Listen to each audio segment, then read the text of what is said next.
தர்மத்தின் தேரோடுது போர்க்களம் நடுவிலே. கிருஷ்ணனின் கீதையிலே உலகம் தெரிந்ததே. தர்மத்தின் தேரோடுது போர்க்களம் நடுவிலே. கிருஷ்ணனின் கீதையிலே உலகம் தெரிந்ததே.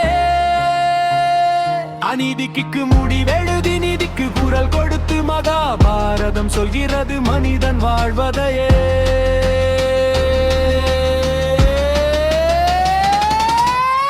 கங்கையின் கரையில் விதி எழுதும் காலம், குருகுலம் சிதறி போகும் பேராபத்தம். பாண்டவர் 5 பேர், ஒற்றை மனசு கௌரவர் 100 பேர். பேராசை நஞ்சு துரியோதன அகந்தை தீய எரியுது. திரௌபதி சபதம் நியாயம் கேட்குது. சபையிலே அவமானம் சத்தமில்லா வலி. அந்த வலியில் தான் பிறந்தது போர்க்கள ஒளி.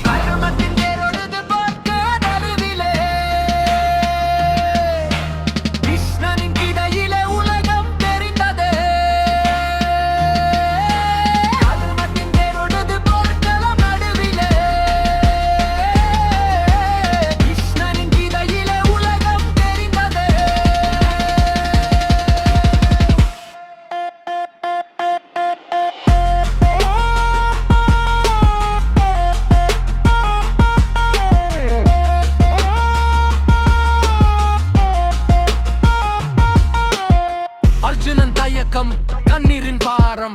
கிருஷ்ணன் சொன்ன வார்த்தை உயிரின் சாரம்.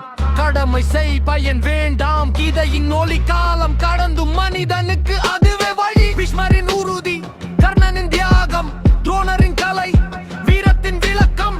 வில்லின் நுனியில் விதியாடும் ஆட்டம். ஒவ்வொரு உயிரும் கேட்குது விடை தேடும் கேள்வி. போர் முடியும் நேரம் மௌனம் பேசுது. வெற்றியும் தோல்வியும் சமமாய் தோணுது. இரத்தத்தில் எழுதப்பட்ட வரலாற்றிலே ஒரே உண்மை மட்டும் தர்மமே நிலை நிறுத்துமே.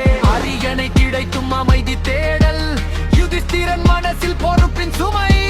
மனிதனுக்கான கதை இது, கடவுளின் காவியம். மகாபாரதம் சொல்லும் வாழ்க்கை நியாயம்.